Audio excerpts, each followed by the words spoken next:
नमस्कार. आरो स्टोरी मराठीमध्ये आपल्या सर्वांचे स्वागत आहे. आज आपण ऐकणार आहोत एक प्रेमकथा, सुडाचा प्रवास. आज बहुतेक वर्तमानपत्रात, बातम्यांच्या चॅनेल्सवरती एकाच गोष्टीवर चर्चा चालू होती. आजपर्यंत कोणत्याच बातमीला एवढं फुटेज मिळालं नसेल इतकं ह्या बातमीला मिळालेलं. संपूर्ण महाराष्ट्र ह्या ऐतिहासिक निकालाची वाट पाहत होता. आज की ताजा खबर, आजची ब्रेकिंग न्यूज, न्याय मिळणार का ह्या केसला, अशी काहीशी चर्चा सगळ्याच चॅनल्सवरती चालू होती. 3 वर्षांपूर्वी आज मैं ऊपर आसमां नीचे, आज मैं आगे जमाना है पीछे. प्रीती बेडवरती नाचत होती. ए नौटंकी, आज काय नवीन नौटंकी करत आलीस? आणि आधी जाऊन चेंज कर, नाचत काय बसलीस? काय नवीन नवीन फॅड तुझ्या डोक्यात येईल हे तू आणि देवच जाणे, चित्रा बडबडत म्हणाली. पण मॅडम ऐकेल तर शपथ. मनवा लागे ओ मनवा लागे, लागे रे सावरे, लागे रे सावरे, ले तेरा हुआ जिया का ए गाव रे. प्रीतीचं गाणं म्हणणं चालूच होतं. नाचतच फ्रेश व्हायला निघालेल्या प्रीतीला थांबवत चित्राने विचारलं, डार्लिंग, तेरे इस एक्स्ट्रा खुशी का राज क्या है? रोज आलीस की चिडचिड चालू असते, हे फेक ते फेक, आज हा गुलाब एवढा खुश का आहे? Something something. प्रीतीने पापण्यांची उघडझाप करतच हो असं सांगितलं. Oh my god, who is that lucky guy? Darling, तू कॉफ़ी बना, मैं फ्रेश होके आती हूँ, फिर सुन पूरी स्टोरी. जैसा हुकुम मेरे आका. प्रीती इंजिनिअरिंग सेकंड इयरला होती. उंच गोरी, काळे भोर टपोरे डोळे, लांब सडक हायलाईट केलेले केस, गोड आवाज. तिच्या ह्या सौंदर्यामुळे कॉलेज असो की ती राहते तो एरिया, सगळे तिच्या एका झलकसाठी वेडेपिसे व्हायचे. प्रीती तशीच सगळ्यात मिळून मिसळून असायची. आज तिला आदित्यने प्रपोज केलेलं. आदित्य शेवटच्या वर्षाला होता. मिडल क्लास फॅमिली, एकुलता एक, हुशार, स्पोर्ट्स आणि अभ्यास दोन्ही ठिकाणी वरचढ होता. आदित्य आणि प्रीतीची ओळख ही एका इव्हेंट दरम्यान झाली. सुरुवातीला कामाशी कामपासून गोष्ट मैत्रीपर्यंत पोचली आणि मैत्रीचं रूपांतर प्रेमात कधी झालं हे त्यांना कळलंच नाही. फायनली आज आदित्यने तिला प्रपोज केलं. समीर, रोहित, नेहा, प्रभास, ईशा, रती आणि आदित्य असा आदित्यचा ग्रुप होता. ह्या ग्रुपमध्ये आदित्य एकटाच सिंगल होता. आता प्रीती आल्यापासून तोही सिंगल राहिला नव्हता. असेच एका सकाळी आदी आणि प्रीती कॅन्टीनमध्ये बसले असताना फोन आला आणि आदित्य धावत सुटला आणि पाठोपाठ प्रीतीही. रिक्षातून उतरतानाच रडण्याच्या आवाजाने त्याचे काळीज धस्स झाले. स्वतःला सावरत तो फाटकातून आत गेला. समीर तिथेच उभा होता. त्याने त्याला हलवत विचारलं, सॅम, काय झालंय? मला काही सांगशील का? हा रो पण फोनवर नीट काही बोलला नाही. इशू, नेहा, काय झालंय? शिबू, रती कुठे आहेत? कोणी बोलणार आहात का? की मी एकट्यानेच बडबडायचं आहे? रती गेली रे, आपल्याला दगा देऊन कायमची सोडून गेली. रोहित, मूर्खासारखं काहीही बडबडू नको. काय झाले रतीला? आदित्य, हो रे, हे खरं आहे. आज सकाळी तिची बॉडी मरीन ड्राईव्हला समुद्रकिनारी सापडली. रोहित, कसं झालं हे सगळं? आणि ती कशाला गेली होती तिकडे? आणि प्रभास कुठे आहे? तो होता का सोबत? आदित्य, सकाळी मॉर्निंग वॉकला जाणाऱ्यांनी बघितलं. त्यांनीच पोलिसांना कळवलं. पोलीस सुसाईड केली असं म्हणतात. नेहा, वेडी आहेस का? रती सुसाईड नाही करू शकत. झाल्या गोष्टीने पूर्ण कॉलेज चर्चेत होतं. नको ते तर्क मांडू लागले होते. रतीचं सर्व कार्य उरकून झाल्यावर सगळे मुंबईला परत आले. आल्या दिवशीच आदी, रो, ईशा, प्रभास, प्रीती पोलिसांना भेटून सांगतात की रती सुसाईड करणं इम्पॉसिबल आहे. आम्ही तुम्हाला वाटेल ती मदत करू, पण प्लीज खरं कारण शोधा साहेब. संपूर्ण ग्रुप अजूनही शॉकमध्येच होता. प्रभासची हालत तर पूर्ण खराब झालेली. तो कॉलेजला येणंही टाळू लागलेला. हॅलो आदित्य, तू आणि तुझा ग्रुप केम हॉस्पिटलमध्ये या लवकर. कोण बोलतंय आणि काय झालंय हॉस्पिटलमध्ये? आदित्य, मी इन्स्पेक्टर जाधव बोलतोय. तुम्ही या, तुम्हाला आल्यावर कळेलच.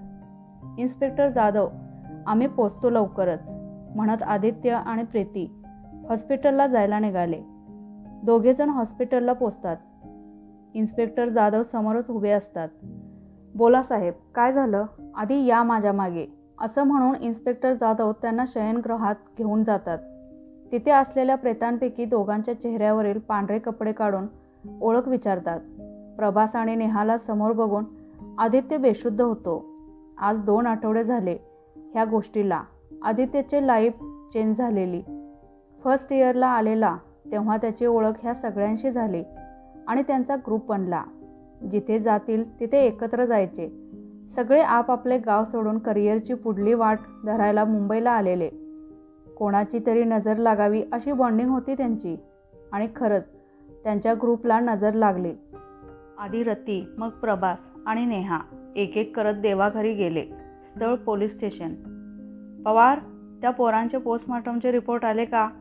इन्स्पेक्टर जाधव आल्या आल्या कोणतीही फालतू बडबड न करता थेट कामाला हात लावत म्हणाले.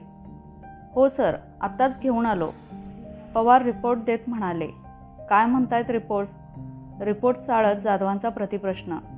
सर, मला ही केस थोडी गुंतागुंतीची वाटते. का हो पवार, असं का वाटतंय? सर, तुम्ही जर रिपोर्ट्स नीट बघितले तर ह्या तिघांचा आधी गळा दाबलाय आणि पाण्यात पडताना कोणी गळा बांधून उडी नाही मारत. आणखी एक सगळ्यांच्या सोबत असंच झालंय.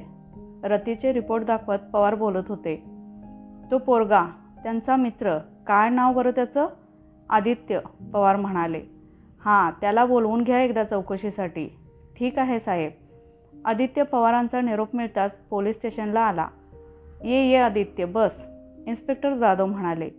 बोला साहेब. पवार म्हणाले की काही विचारायचं आहे तुम्हाला. आदित्य घाबरला होता, पण तसं न दाखवता बोलत होता. बोला आदित्य. तुमची ओळख कधीपासूनची? ती कशी झाली? कोणाशी भांडण वगैरे होते का? सुरुवातीपासून काही न विसरता सगळं सविस्तर सांगा, पटापट.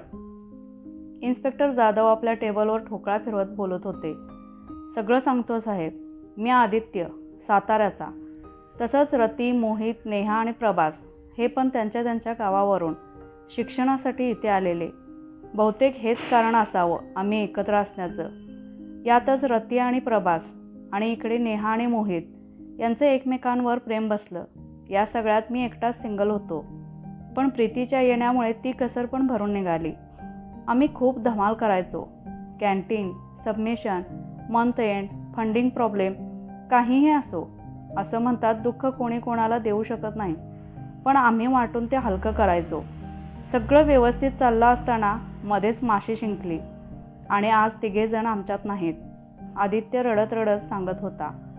इन्स्पेक्टर जाधव त्याला पाणी देत शांत व्हायला सांगतात. I am extremely sorry mister Aditya, पण हा आमच्या चौकशीचा एक भाग आहे. आता मला सांगा, तुमचं कधी कोणाशी भांडण वगैरे झाले होते का? आम्ही बाहेरून आलो असल्यामुळे कधी कोणाच्यात मिक्स झालोच नाही, त्यामुळे भांडण व्हायचा प्रश्नच येत नाही. त्यांच्या घरी काही प्रॉब्लेम होते का? जे हाईड करण्यासाठी त्याने सुसाईड केले असे काही? नाही साहेब, आम्ही बऱ्यापैकी चांगले मार्क्स काढायचो आणि सगळ्यांची घरची परिस्थिती बऱ्यापैकी चांगली होती. ठीक आहे, तुम्ही येऊ शकता. थँक्यू साहेब, म्हणून आदित्य निघून गेला. आदित्य गेल्यावर पवार परत केबिनमध्ये आले. साहेब, पोस्टमॉर्टममध्ये अटेम्प्ट दिसते आणि मला ही केस सिरियल किलिंगची वाटते. मीडिया प्रेशराईज करते. सुरक्षा व्यवस्थेची वाट लागली.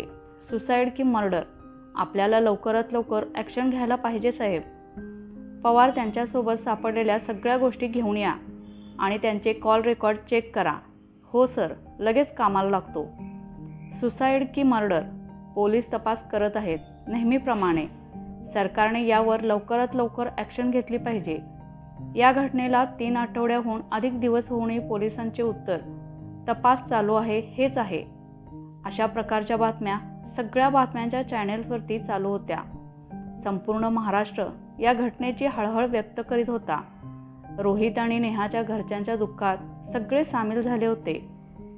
आदित्य, ऐक ना, अजून किती दिवस गप्प गप्प राहणार आहेस? मला मान्य आहे तुला दुःख झाले, बट लेट्स मूव ऑन यार. एक्झाम आल्यात, सबमिशन पेंडिंग आहेत. प्रीती, हा कट्टा दिसतोय, इथेच बसायचो आम्ही. हे बघ, तिने सगळ्यांची नावं लिहिलेली. म्हणायची आपण म्हातारे होऊ ना तेव्हा आपल्या पोरांना घेऊन येऊ आणि त्यांना दाखवू ही जागा. ती आधीच निघून गेली ग. असं कोणी गद्दारी करू शकतं का? म्हणत आदित्य हुंसत रडू लागला. प्रीतीने त्याला मिठीत घेत सावरलं. इन्स्पेक्टर जाधव आणि पवार इन्व्हेस्टिगेशनसाठी बसले होते. एक एक गोष्ट ते बारकाईने बघत होते. सर, या तिघांनीही लास्ट कॉल आदित्यला केलेला आणि तेही त्याच दिवशी ज्या दिवशी त्यांचा मर्डर झाला. त्याच्या 4-5 तास आधीच त्याने कॉल केलेला. पवार रिपोर्ट इन्स्पेक्टर जाधवना दाखवत म्हणाले. त्यांच्यासोबत काय काय सापडलं? इन्स्पेक्टर जाधव म्हणाले, हे ब्रेसलेट, कॅप आणि ही अंगठी हे आपल्याला यांच्याजवळ सापडले आणि हे सगळ्या फोटोंमध्ये आदित्यकडे दिसतं आहे. कॉल डिटेल्समधील लास्ट कॉल आदित्यचा आहे. काही लक्षात येते का? इन्स्पेक्टर जाधव म्हणाले, म्हणजे तुम्हाला असं म्हणायचं आहे की त्याने त्यांना कॉल केला, तिथे बोलवलं आणि मग त्यांना तिथेच गळा दाबून मारलं आणि डाऊट येऊ नये म्हणून पाण्यात फेकून दिलं? पवार म्हणाले, एक्झॅक्टली पवार. पण कसं शक्य आहे? ते त्याचे मित्र होते. तो असं का करेल? पवार, ते तो स्वतः सांगेल. ताब्यात घ्या त्याला आणि पोलिसांचा हिसका दाखवा. बघा कसा पोपटासारखा बोलतोय ते. ठीक आहे सर, लगेच कामाला लागतो. बोला आदित्य साहेब, काय केलं, कसं केलं, का मारलं तुमच्या मित्रांना? पटापट बोलायचं. आणि हो, खोटं नाही. मला खोटं आवडत नाही. इन्स्पेक्टर जाधव म्हणाले, सर काय बडबडताय तुम्ही, कळते का तुम्हाला? आदित्य बोलत असतानाच इन्स्पेक्टर जाधव यांनी एक कानाखाली वाजवत म्हणाले, मी आधीच सांगितलं, मला खोटं आवडत नाही. पवार याच्याकडून सगळं वदवून घ्या. प्रेमाने तर प्रेमाने किंवा आपल्या पद्धतीने. सर का मारलं त्याने त्या तिघांना की तुम्ही त्याला असंच अडकवताय? हा तर त्यांचा मित्र होता ना. पत्रकारांनी पोलीस स्टेशनला गराडा घातला होता आणि जाधव दिसल्यावर त्यांच्या प्रश्नांचा भडीमार चालू झाला होता. आपल्या डोक्यावरची टोपी टेबलवर ठेवत ते सगळ्या प्रश्नांची उत्तरं देऊ लागले. हे बघा, सध्या आम्ही काहीच सांगू शकत नाही. आम्हाला मिळालेल्या पुराव्यावरून आम्ही त्याला अटक केली आहे. त्याने कोणतंही कारण सांगितलं नाही, तरी तो लवकरच सगळं सांगेल आणि तुमच्यापर्यंत आम्ही सगळं पोचवू. आता थोडं कामाचं बघू द्या. नमस्कार करत इन्स्पेक्टर जाधव चालत निघाले. त्यांच्या एवढ्या वर्षांच्या सर्व्हिसमध्ये पहिल्यांदाच एवढं क्रेडिट मिळालं होतं. केस सोपी असल्यामुळे पहिल्या 1-2 तारखेमध्ये निकाल लागला आणि मिळालेल्या पुराव्यावरून आरोपी दोषी ठरविण्यात आला आणि त्याला जन्मठेपेची शिक्षा मिळाली. ज्या केसची एक्साइटमेंट संपूर्ण महाराष्ट्राला लागली होती, ती केस आता संपली होती. जाधव यांना या केसनंतर लगेच प्रमोशन मिळाले. पवार पण आता चांगल्या पदावर आले होते. न्यूज चॅनल्स नेहमीचीच बडबड करत होते, देखिए इस मासूम चेहरे के पीछे वाला दरिंदा, दोस्त कहने वाला ये दरिंदा, दोस्त ने ही किया अपने दोस्त का खात्मा. फायनली हे प्रकरण निवळलं होतं. फोन वाजला आणि इन्स्पेक्टर जाधव जागेवरून उठून तडक निघाले. पवार, गाडी काढा, लवकर आपल्याला निघायचं आहे. ॲम्ब्युलन्स सायरन वाजवत येऊन थांबली होती. पत्रकार आधीच पोचले होते. पोलीस गर्दीला मोठ्या मुश्किलीने बाजूला सरकवत घटनास्थळी पोचले. एका मुलाचं प्रेत होते. इन्स्पेक्टर जाधव आणि पवारांनी हातात हातमोजे घालत तपास सुरू केला. फोटोग्राफर वेगवेगळ्या अँगलने तेथील फोटो घेत होता, तर फॉरेन्सिकची लोक काही बोटांचे ठसे वगैरे मिळत आहेत का बघत होते. पवार, बॉडी पोस्टमॉर्टमला पाठवून द्या आणि त्याचा आयडेंटिफिकेशन करून घ्या, म्हणजे तपास करायला बरे पडेल. हो सर, लगेच कामाला लागतो. आज सकाळी इन्स्पेक्टर लवकरच ऑफिसमध्ये येऊन बसले. पाठोपाठ पवारही आले. या पवार या, ओळख पटली का? आणि काय म्हणतायत रिपोर्ट? आणि तुमचा चेहरा असा का झालाय? इन्स्पेक्टर जाधव म्हणाले, सर, ते रिपोर्ट वाचल्यावर तुम्हाला कळेलच. शुभस्य शीघ्रम. शुभ काम के लिए देरी क्यों? द्या इकडे ते रिपोर्ट. हे घ्या सर. रिपोर्ट वाचताच इन्स्पेक्टर जाधव उठून उभे राहत, कसं शक्य आहे हे? सर, हेच सत्य आहे. त्याला काय करायचं? पवार, गाडी काढा, आपल्याला लगेच निघायचं आहे. रात्रीचे 10 वाजलेले. आदित्यचं हे प्रकरण झाल्यानंतर प्रीतीचं कोणत्याच गोष्टीत लक्ष लागत नव्हते. तरीही ती कुठलेसे पुस्तक वाचायचा प्रयत्न करत होती. लक्ष लागत नाही कळल्यावर पुस्तक बाजूला ठेवून झोपण्याचा प्रयत्न करू लागली. काही केल्या आदित्यची आठवण डोक्यातून जात नव्हती. आदित्य असं कसं करू शकतो? ज्या माणसावर एवढा विश्वास ठेवला त्याने का फसवला असेल मला? मध्यरात्री कधीतरी तिचा डोळा लागला. एका व्यक्तीने खिडकीतून आत येत खोलीत प्रवेश केला. खोलीत अंधार असल्याने त्या व्यक्तीचा चेहरा अस्पष्ट दिसत होता. खिशातून एक रुमाल काढत त्यावर कसलंसं औषध लावलं आणि हळूहळू तो प्रीतीच्या दिशेने चालू लागला. तो तिच्या नाकावर रुमाल लावणार तोच प्रीतीला जाग आली. समोर अनोळखी व्यक्ती पाहून तिने ओरडणार अशी चाहूल लागताच बाजूची उशी घेऊन तिच्या तोंडावर ठेवून तिला मारायचा प्रयत्न तो करू लागला. प्रीतीला तो चेहरा ओळखीचा वाटला. त्याच्या चेहऱ्यावर एक विचित्र हास्य तिला दिसत होतं. हा प्रकार चालू असतानाच दरवाजावर थाप पडली आणि इन्स्पेक्टर जाधव पवार आणि एक व्यक्ती खोलीत शिरली. अचानक झालेल्या या प्रकारामुळे ती अनोळखी व्यक्ती घाबरली आणि तिथून पळून जायचा प्रयत्न करू लागली. पण पवारांच्या चपळाईने याचा प्रयत्न फसला. अचानक झालेल्या हल्ल्यामुळे प्रीतीही घाबरली होती. बाजूच्या टेबलावरील पाणी पीत तिने पवारांचे आणि इन्स्पेक्टर जाधवांचे आभार मानले. Thank you so much sir. पण तुम्ही न बोलवता इथे कसं काय? थँक्यू म्हणायचंच असेल तर ह्याला म्हण. आज ह्याच्यामुळेच तू जिवंत आहेस. तू? प्रीती जवळजवळ किंचाळत बोलली. हो मीच, तुझा आधी. पण कसं शक्य आहे हे? तू तर. प्रीतीचं बोलणं थांबवत इन्स्पेक्टर जाधव म्हणाले, सांगतो सगळं, ऐक. आम्हाला जेव्हा मरीनला बॉडी मिळालेली पोस्टमॉर्टम रिपोर्टमध्ये कळलं की याचा खून तसाच झालाय जसा रती, मोहित आणि नेहाचा झाला होता. आम्ही आयडेंटिफिकेशनसाठी त्याचं पॉकेट चेक केलं तेव्हा शॉक बसला. ती बॉडी प्रभासची होती, म्हणजे तुमच्याच गँगमधला एक जण. आमचा सगळ्यात आधी संशय आदित्यवर गेला आणि म्हणूनच आम्ही तो ज्या जेलमध्ये होता तिथल्या जेलरला भेटून विचारलं तर ते म्हणाले चांगला मुलगा आहे, हा कोणाचा खून करणार नाही आणि त्याने इथून पळून जाण्याचाही प्रयत्न केलेला नाही. मग आम्ही आदित्यला जाऊन भेटलो. आम्ही पुन्हा पहिल्यापासून त्याची चौकशी केली. त्या चौघांना का मारलं तिथून, पण तो नाहीच म्हणत होता. हळूहळू एक एक गोष्ट तो सांगत होता की तो कसा ह्यात अडकला असेल. त्याने सांगितलेल्या गोष्टी क्रॉस व्हेरीफाय केल्यावर आम्हाला थोडी थोडी खात्री पटू लागली. त्यात त्याचा फोन डायव्हर्ट झाल्याचंही लक्षात आलं आणि प्रभासचा खून झाला तेव्हा तो जेलमध्येच होता. आम्हाला नेमकं काय ते कळत नव्हतं. पुरावे आदित्यच्या विरोधात होते, पण आदित्य जे सांगत होता तेही खरं वाटत होतं. तेवढ्यात आदित्य म्हणाला, आता मी खरा की खोटं हे नंतर बघू, पण तुम्ही जर घाई केली नाही तर आणखी एक खून होऊ शकतो. आम्ही आश्चर्याने आदित्यकडे पाहू लागलो. त्याच्या ते लक्षात आल्याने तो म्हणाला, रती, प्रभास, मोहित आणि नेहा झाले. मी इथे म्हणजे पुढचा नंबर प्रीतीचा असू शकतो. त्याचप्रमाणे आम्ही कामाला लागलो आणि शिकार आयतीच सापडली. पण साहेब, हा का मारत होता सगळ्यांना? पवार म्हणाले. ते आता तो स्वतःच सांगेल. बोल रे ये रताळ्या, इन्स्पेक्टर जाधव म्हणाले. सांगतो साहेब सगळं. खूप वेळा ह्या लोकांनी माझा अपमान केलेला.